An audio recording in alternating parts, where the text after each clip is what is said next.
dapat kembali berjumpa dengan Anda semua dalam program Tabalong Dialog. Dan di episode kali ini kita mengambil tema bebas buang air besar sembarangan.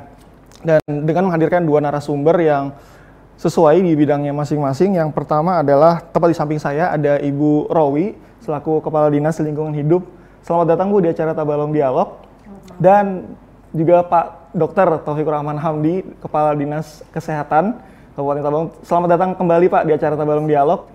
Oke, baik pemirsa, langsung saja karena waktu kita terbatas, kita akan langsung memulai perbincangan kita. Tapi sebelumnya saya ingin memberitahukan terlebih dahulu bahwa kita mengambil tema bebas buang air besar sembarangan. Ini adalah merupakan lanjutan kami di berita kami sebelumnya yang biasanya sering diberitakan di Tabalong hari ini. Dan di episode kali ini kita khusus mendatangkan untuk mengklarifikasi sekaligus juga untuk menganalisis langsung dengan mendatangkan dua orang narasumber yang memang kompeten di bidangnya. Baik, langsung saja Ibu Rowi dari selaku Kepala Dinas Lingkungan Hidup. Berdasarkan berita yang memang juga ada di Tabalong hari ini Bu ya. Nah di situ disebutkan bahwa pada tahun lalu Bu, pada tahun 2017 Dinas Lingkungan Hidup pernah melakukan pengujian gitu atau mengambil sampel tentang kualitas air sungai yang ada di Kabupaten Tabalong. Nah ini bisa diceritakan dulu Bu, seperti apa? Baik, terima kasih. Jadi begini, Dinas Lingkungan Hidup ini secara mempunyai tanggung jawab untuk mengawal masalah lingkungan hidup di Kabupaten Tabalong. Kemudian ada istilah indeks kualitas lingkungan hidup, itu adalah tugas utama Dinas Lingkungan Hidup, di mana indeks kualitas lingkungan hidup ini ada 3, jadi kualitas air, kualitas udara, dan kualitas tutupan lahan. Nah memang sepanjang sampai dengan 2018 ini untuk kualitas air memang yang bermasalah. Nah, saya sebelum sampai kepada penjelasan detailnya, saya akan coba dulu jelaskan bahwa memang kita setiap tahun itu melakukan pemantauan terhadap kualitas air sungai di Tabalong. Nah, pemantauan ini untuk tahun 2017 itu ada 5 titik ya, 5 titik pantau di Sungai Tabalong. Jadi 2 titik pantau ini di bagian hulu, itu bagian hulu itu di Desa Wayau dan Desa Jangkung, Kecamatan Tanjung. Kemudian untuk yang satu titik di bagian tengah itu Desa Sungai Buluh, Kecamatan Kelua, dan 2 titik di bagian hilir itu ada Pugaan, Desa Pugaan dan Telaga Ita. Nah, kalau kita bicara tentang peraturan tentang sungai, maka untuk Sungai Tabalong ini dia masuk di kelas 1. Ini diperkuat dengan aturan Gubernur nomor 5 tahun 2007. Jadi seperti itu. Nah, kaitan dengan kelas 1 inilah maka ada ketentuan-ketentuan baku mutu yang harus dipegang. Jadi pemantauan di 5 titik tadi, parameter yang kita lakukan pemantauan adalah pertama itu ada istilahnya TSS atau tingkat kekeruhan Sungai Tabalong. Nah ini kalau baku mutunya itu adalah 50 mg per liter. Kemudian ada DO, dissolved oxygen, ini baku mutunya adalah 5 mg per liter. Kemudian ada lagi biochemical oxygen demand, ini 2 mg per liter baku mutunya. Kemudian ada lagi COD, chemical oxygen demand, ini baku mutunya adalah 10 mg per liter. Kemudian E. coli, ini baku mutunya adalah 100 dalam jumlah per mililiternya, jadi sampel. Kalau kita ambil sampel berapa mili, maka itu adalah seperti itu. Kemudian ada lagi baku mutu tentang coliform. Coliform ini per 1000 ya. Jadi per 1000, kalau tadi E. coli itu ada per 100, maka ini adalah per 1000. Nah, kaitan dengan ini, memang berdasarkan data yang kami miliki bahwa ada 2 titik pantau itu yang berdasarkan hasil pengujian. Jadi hasil pengujian ada 2 titik. Jadi di hulu itu ada di hulu untuk koli ya. Kalau untuk yang lain pada umumnya masih dalam batas-batas aman. Nah, tetapi untuk yang koli ini di hulu 1 tadi adalah di Desa Wayau, itu E. coli-nya 333,16, padahal baku mutunya hanya 100. Nah, kemudian di hilirnya itu adalah di Pugaan, itu hilir 2, ini ada 119,2. Jadi ada 2 titik ini. Tetapi ada juga memang di hulu 2 itu yang baku mutunya jauh sekali di bawah 18,86 saja. Oke, kalau bisa dijelaskan dulu, itu E. coli tadi termasuk dari bagian yang dinilai atau diperhatikan. Iya. Kenapa? Jadi kan gini, kalau kita bicara tentang E. coli ini kan sangat kaitannya dengan kesehatan ya. Kesehatan pada saat E. coli itu melampaui baku mutu kualitas sungai, sedangkan kita lihat bahwa aktivitas dan pemenuhan kebutuhan masyarakat Tabalong masih menggunakan Sungai Tabalong pada umumnya. Bahkan PDAM juga kita ambil air di sana. Nah ini sangat berbahaya. Mungkin nanti Bapak dari Kesehatan bisa menjelaskan lebih detail bahaya E. coli itu. Oke, baik. Seperti itu. Itu E. coli itu memang selalu ada atau bisa tidak ada? Ya, gitu, jadi begini, air itu pada umumnya memang mempunyai kadar E. coli. Selama dia tidak melampaui baku mutu, memang tidak berbahaya. Seperti itu. Tapi pada saat dia sudah melampaui baku mutu, nah ini harus hati-hati. Dan batasannya tadi sudah jelas 100 miligram per liternya, seperti itu. Oke, dari hasil penelitian yang Ibu dapatkan pada tahun 2017 tadi, berarti ada yang melampaui? Ada. Itu tadi yang di hulu 2 dengan di hilir 2. Oke, di dua daerah di Wayau tersebut? dengan di Pugaan tadi. Oke, di Wayau dan di Pugaan. Oke, nah terus dari itu tadi apa yang dilakukan setelah itu, tindak lanjut dari Dinas Lingkungan tindak Hidup? lanjut dari kami ya. Jadi begini, kaitan dengan ini tentu saja kami setelah mendapatkan data ini tentu saja kita akan melakukan pengamatan apa sih sesungguhnya penyebabnya. Nah memang salah satu penyebab yang kasat mata kita lihat adalah bahwa masih adanya jamban-jamban di sungai ya. Itu satu, jamban-jamban di sungai ini yang kita identifikasi memang masih difungsikan untuk melakukan buang air sembarangan. Nah tetapi sesungguhnya juga di samping jamban kita harus ingat bahwa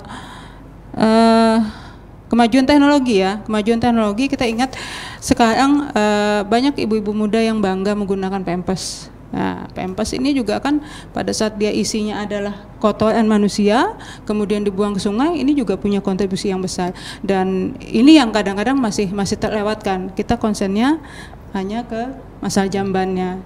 Dibuang ke tanah, ia juga akan mencemari tanah, jadi kolinya juga tinggi seperti itu. Oke, baik. Terkait dengan pencemaran, ini kan kebetulan bahasnya masalah sungai ya tadi ya. Oke, nah terus ketika tadi salah satu upaya yang dilakukan tadi adalah memantau atau kalau bisa menghindari yang buang air besar atau di jamban seperti itu Bu ya. Dan juga tadi ada juga limbah rumah tangga mungkin yang dikatakan popok atau Pampers gitu ya. Dan itu Bu kalau boleh dibilang apakah itu benar-benar memiliki pengaruh yang sangat besar dibanding dengan mungkin ada hal-hal lain Bu selain itu? Hal lain juga yang tidak kalah penting saya support kepada coli ini, saya pikir juga kita tahu di daerah pasar itu kan juga ada pembersihan ayam potong. Nah itu juga kotoran ayam itu juga punya dampak yang cukup besar terhadap E. coli ini. Oke, baik. Jadi intinya adalah pembuangan yang tidak semestinya itu ya, yang harusnya berada di mungkin tempat pembuangan sampah tapi itu dilimpahkan ke sungai.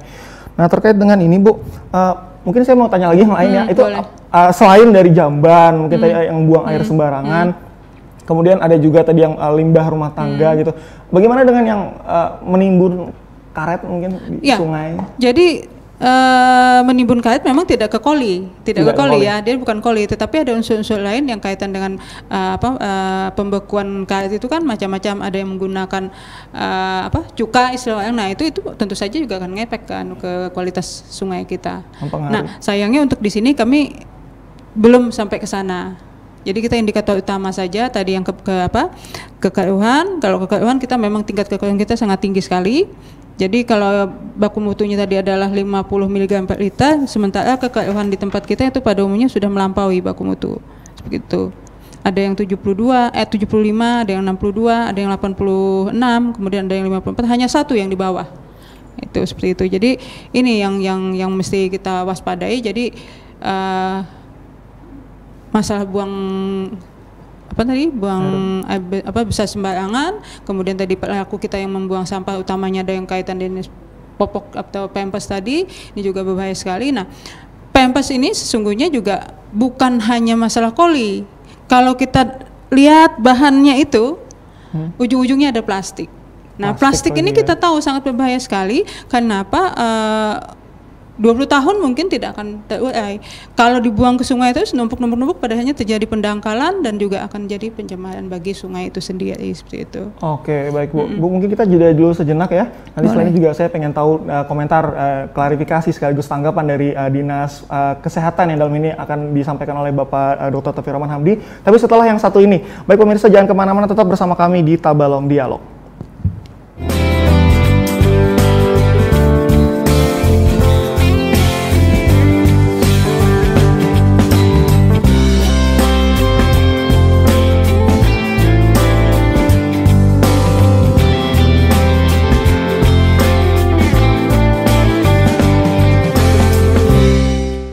pemirsa, terima kasih masih bersama kami dalam program Tabalong Dialog. Kita akan kembali melanjutkan perbincangan kita.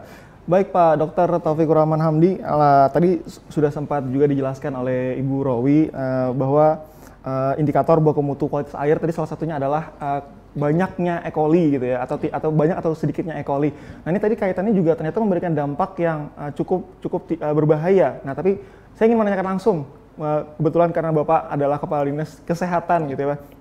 Sebenarnya bakteri E. coli itu apa Pak, dan apa sebenarnya yang berbahayanya seperti itu? Jadi Mas Rizky, bakteri E. coli itu sebenarnya ada di dalam usus manusia maupun hewan ya, terutama unggas. Jadi bakteri E. coli ini biasanya keluar lewat tinja hewan maupun tinja manusia. Nah biasanya kalau kadarnya kalau tadi di air ya, kalau dia di dalam tubuh manusia dia terinfeksi, itu bisa menyebabkan gangguan-gangguan pada tubuh manusia. Pertama mungkin E. coli ini dampaknya adalah melemahkan dinding usus. Nah pelemahan pada dinding usus ini akan berakibat dengan gejala-gejala orang mengalami seperti diare atau mual muntah sebagainya. Yang ini ya biasa disebut di masyarakat keracunan makanan. Jadi biasanya ini terjadi pada saat orang itu terinfeksi oleh makanan ataupun terminum ataupun makanan ya yang tercemar daripada E. coli tadi. Nah, biasanya kelompok yang paling rentan terhadap E. coli ini adalah golongan anak-anak maupun orang tua. Karena kita tahu kalau golongan dewasa mungkin daya tahan tubuhnya lebih bagus, sehingga kadang-kadang pengaruh E. coli tidak begitu berpengaruh langsung. Tapi bagi yang lemah daya tahannya, maka akan manifest seperti diare dan sebagainya. Dan kalau untuk jangka panjangnya, E. coli juga menghasilkan racun, di mana racun ini akan merusak sistem ginjal. Nah, jadi jangan heran bisa merusak ginjal manusia juga kalau dia terkumulasi dalam waktu yang lama. Oke, baik. Ini sangat berbahaya sekali. Tapi kalau kita berbicara tentang kembali ke topik ya Pak ya, bebas buang air besar sembarangan, yang artinya bahwa mungkin tidak buang sembarangan di jamban atau di pinggir-pinggir sungai seperti itu. Ini kalau berbicara tentang jamban itu ya Pak ya, jamban. Kalau dari Dinas Kesehatan menilainya seperti apa Pak? Orang yang masih buang sembarangan buang air besar di jamban gitu. Jadi pengertian sembarangan ini ya, artinya orang itu buang air besar tidak pada tempatnya. Dalam artian di jamban, tapi ini jambannya seperti apa? Yang kita sebut dalam kesehatan itu adalah jamban yang saniter. Jamban yang saniter itu adalah jamban yang berkualitas ya, dalam artian dia mempunyai tempat pembuangan yang dimana ada di pengolahannya, ada septic tanknya dan sebagainya, yang diharapkan tidak mencemari lingkungan sekitarnya. Itu yang disebut jamban saniter. Nah, kenapa tadi stop buang air besar sembarangan? Pada dasarnya kadang-kadang masyarakat yang tidak memiliki jamban yang memenuhi syarat ini, biasanya dia buang air besar di jamban, di tempat jamban yang terapung, ataupun di jamban yang di sekitar rumah tetapi tidak mempunyai pengelolaan tinja yang baik, sehingga akan berdampak terhadap pencemaran. Apalagi yang mungkin ada istilah kalau di Jawa itu dolbon namanya, medol di kebun atau BAB di kebun, tidak pada tempatnya ya. Atau mungkin langsung pada malam hari mungkin naik di sungai, langsung buang air besar di sungai. Nah inilah yang kita harapkan di stop, karena kita bicara dari E. coli tadi. Kan manusia kalau membuang tinja kan akan mengeluarkan E. coli tadi. Nah, otomatis akan mencemari daripada air dan sebagainya. Ini yang diperhatikan, sehingga kebiasaan-kebiasaan ini, stop buang air besar sebenarnya diharapkan penyebaran kuman E. coli ini tidak berjalan dengan baik. Nah ini adalah sesuatu memutus rantai terjadinya kasus ya, mungkin kalau dikenal di masyarakat, apalagi di musim kemarau ini, kasus diare. Diare bisa bahkan kalau dia menyebabkan dehidrasi berat bisa menyebabkan kematian. Jadi diare adalah salah satu dampak dari E. coli ya, terlalu banyak tadi Pak ya? Iya tadi betul. Oke, baik. Nah terus kalau misalnya ini saya mungkin ada kasus gitu Pak misalnya, tadi kan melalui penularannya tadi melalui air gitu Pak ya. Nah, tapi bagaimana misalnya, itu kan yang secara langsung ya, misalnya kita berada di jamban, lalu kasusnya mungkin kalau di masyarakat di Kalimantan Selatan ini karena banyak sungai, terus mereka gemar memancing gitu atau ikan seperti itu. Dan itu berada di air atau di wilayah sungai yang mungkin seperti tadi sudah terindikasi E. coli-nya tadi melebihi dari batas yang ditentukan. Itu seperti apa? Apakah bisa menular Pak melalui ikan yang ditangkap itu tadi Pak? Ini bicaranya pertama tadi kita bicara masalah perilaku penularan dari manusia ke manusia ya. Nah, ini juga dari lingkungan ke manusia.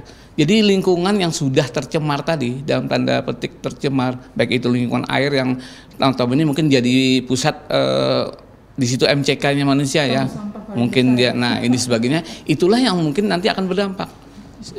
Tadi sudah disampaikan oleh Ibu dari BLHD kan, ada beberapa di daerah kita yang mungkin di atas ambang, di atas 100 mg per DL tadi. Nah itu jelas tadi kualitas airnya sudah tidak memenuhi syarat kesehatan. Tapi jangan lupa, penularan E. coli bukan hanya terminum dengan air, tapi ada satu di dalam kesehatan namanya perilaku hidup bersih dan sehat, yaitu membiasakan cuci tangan. Nah, orang yang sudah terinfeksi E. coli, kalau dia misalnya tidak cuci tangan setelah buang air besar dan sebagainya, dan tangannya ini bisa mencemari bahan makanan dan sebagainya, apalagi kalau dia sebagai pengelola makanan atau pembuat makanan. Nah, ini juga akan menyebabkan rantai penyakit E. coli ini akan tersebar kepada orang lain sebagainya. Oke, baik Pak. Kalau berbicara lagi di sungai, lagi-lagi di sungai ini, tempat yang tercemar tadi. Masyarakat Tabalong kan mungkin sampai saat ini itu masih ada yang menggunakan sungai sebagai untuk membersihkan diri gitu ya, mandi, buang air besar, bahkan untuk mencuci-cuci Pak ya, cuci pakaian dan lain-lain. Nah, terus jika memang mereka masih melakukan hal itu gitu, untuk mengantisipasinya tadi cuci tangan tapi di air seperti itu Pak, gimana Pak? Ya, artinya gini, kita kembali kepada masalah perilaku ya, kesadaran masyarakat. Jadi sebetulnya kita bermula daripada penyadaran masyarakat tentang perilaku hidup bersih dan sehat tadi ya. Jadi di situ ada beberapa poin dalam PHBS itu ada 10 ya, salah satunya adalah penggunaan air bersih. Nah, kita harus mengerti bahwa definisi air bersih itu apa. Mungkin seperti disampaikan Ibu tadi, air itu kan tidak berasa, tidak berwarna, dan tidak berbau. Tetapi kalau secara kimiawi harus dengan baku mutu tadi, itu yang disebut air bersih. Nah, ini kita harapkan sumber air bersih yang dikonsumsi masyarakat, baik di keluarga maupun di masyarakat itu memenuhi hal tersebut. Ya, termasuk mungkin kualitas air PDAM kita, kemudian air isi ulang yang dijual masyarakat, itu juga harus kita perhatikan. Tetapi ada satu lagi anjuran bahwa air harus direbus dalam mendidih ya. Nah, biasanya E. coli akan mati kalau kita minum air direbus. Nah, ini yang kita harus perhatikan. Pola-pola itu yang harus kita sampaikan.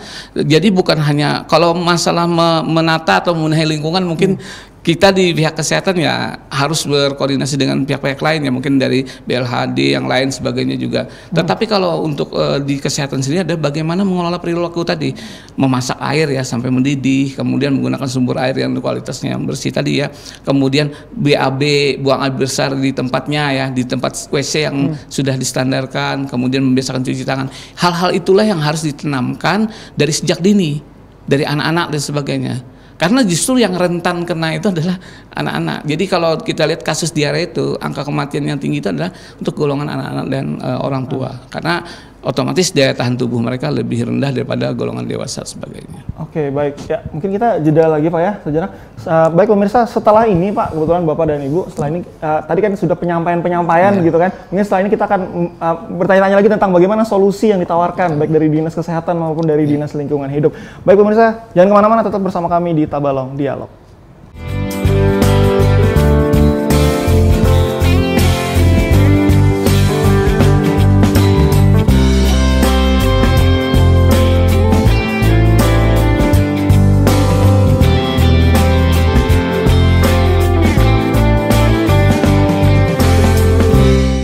Ya, baik pemirsa, terima kasih masih bersama kami dalam program Tabalong Dialog.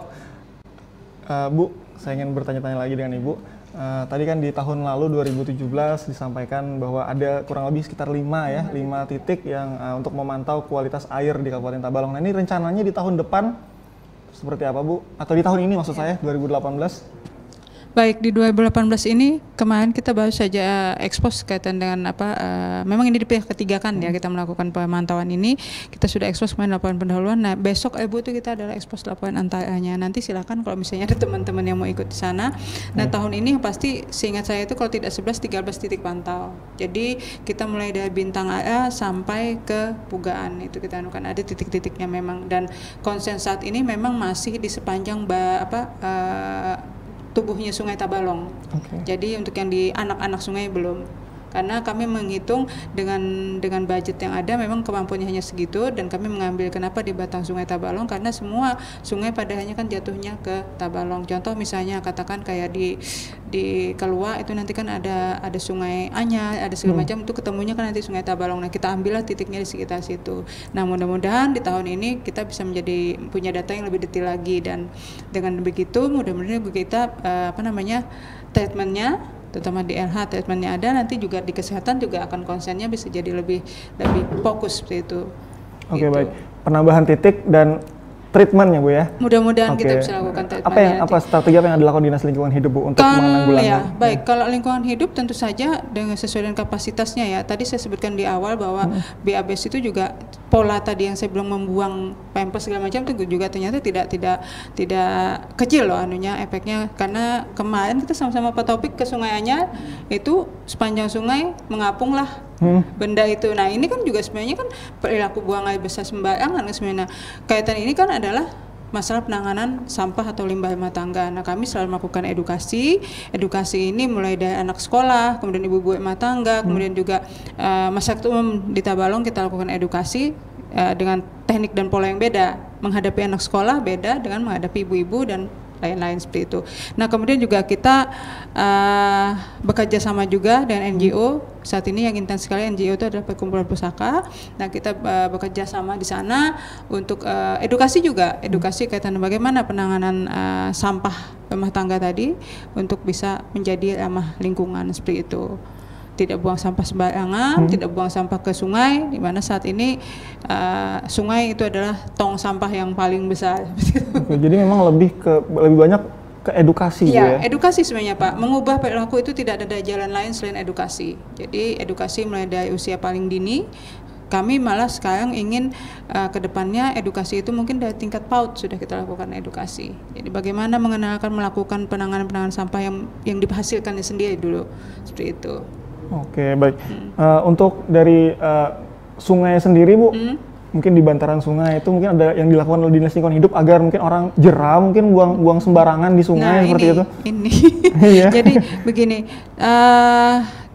sampai saat ini untuk hal itu masih belum, kita masih belum bisa melakukan ke sana. Contoh kasus misalnya tadi kaitan dengan masalah perendaman karet dan sebagainya, itu kita belum sampai ke sana. Lebih kita hanya mengedukasi saja, artinya di setiap kali kita sosialisasi kaitan dengan masalah penanganan lingkungan, kita ingatkan bahwa sesungguhnya itu adalah membahayakan tidak hanya orang lain, tetapi sesungguhnya juga dia sendiri juga sangat berbahaya, seperti itu.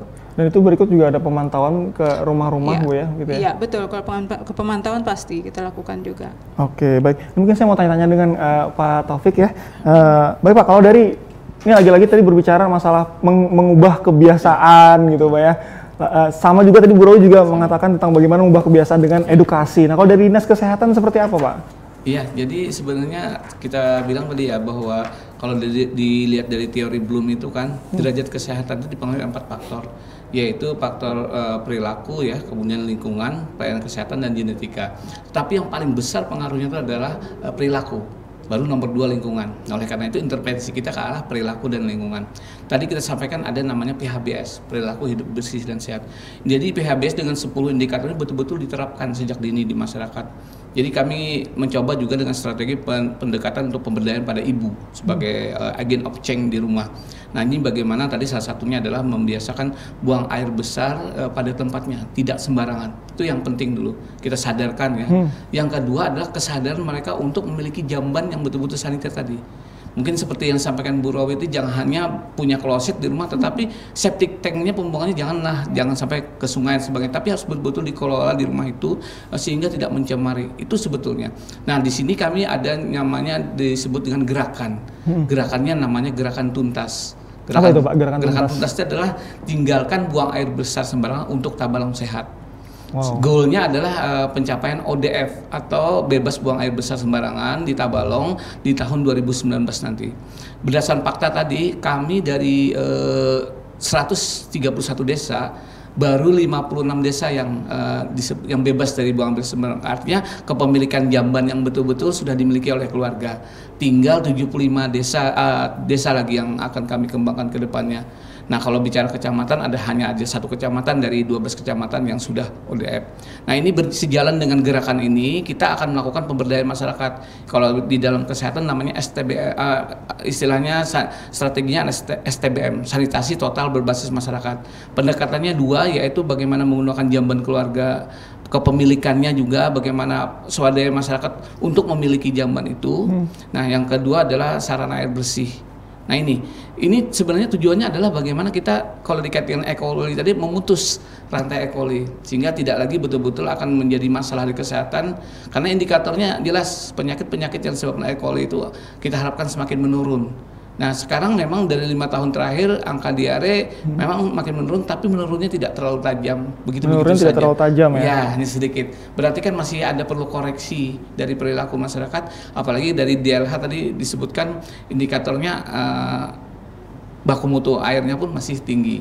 Nah, inilah kesadaran kita semua bagaimana kita menyelamatkan kualitas air sebagai sumber kehidupan kita sehingga betul-betul meningkatkan derajat kesehatan di masyarakat. Oke, baik, tadi dari ratusan desa tadi ya, itu baru sekitar berapa? 56 desa. 56 desa. Nah, itu apakah sasarannya desa-desa yang terletak di pinggiran sungai? Tidak, atau semua umum, desa. Secara umum? Karena kita jangan hanya bicara di pinggiran sungai. Perilaku itu kan kalau yang tidak ada sungai mungkin dia membuang BAB-nya di kebun atau di mana. Sama aja dampaknya. Sama aja dampaknya. Jadi kalau kita bicara akan mencemari lingkungan kita, lingkungan air maupun lingkungan tanah sekitarnya. Belum kita mengajarkan perilaku tadi. Jadi sebenarnya kita penekanannya adalah bagaimana perilaku untuk memiliki jamban yang sehat dan perilaku untuk berperilaku hidup bersih dan sehat tadi dengan mencuci tangan dan sebagainya. Sehingga dampaknya ini sangat penting terhadap derajat kesehatan itu sendiri. Oke, baik Pak. Terkait dengan jamban sehat Pak ya. Sebenarnya pemerintah Kabupaten Tabalong yang saya tahu itu sudah ada beberapa kali ada mendirikan jamban gratis dan lain-lain gitu ya. Itu gimana Pak tanggapan Bapak? Jadi itu sebetulnya hanya pemicuan ya, stimulasi contoh pada masyarakat. Tetapi kembali kita harapkan adalah sebetulnya swadaya masyarakat. Masyarakat tuh dia merasa butuh, merasa perlu terhadap kepemilikan jamban sehat, itu yang penting. Sehingga kita harapkan percepatan itu akan tercapai. Kita macam-macam, mungkin ada bantuan dan sebagainya. Dan jangan lagi kita sampaikan di gerakan tuntasnya bahwa jamban itu kesannya mahal. Jamban bukan barang yang mahal. Kalau itu kita kerjakan secara gotong royong dengan bahan-bahan ada sekitar, tidak terlalu mahal untuk membuat sebuah jamban. Tinggal apakah masyarakat mau. Karena mungkin kalau bahasa pemberdayaan itu kan tahu dulu, sudah tahu baru mau, baru mampu. Nah, ini yang harus kita kembangkan. Jadi masyarakat mengetahui dulu apa dampaknya kalau buang air besar sembarangan, kemudian mau tergerak untuk melakukan pencegahan terhadap buang air besar sembarangan tersebut dan mampu untuk melaksanakannya, sehingga tujuan dari pemberdayaan ini bisa tercapai. Oke, baik. Terima kasih banyak Bapak Dr. Taufik Rahman Hamdi, terus Ibu Rowi, terima kasih sudah hadir di acara Tabalong Dialog.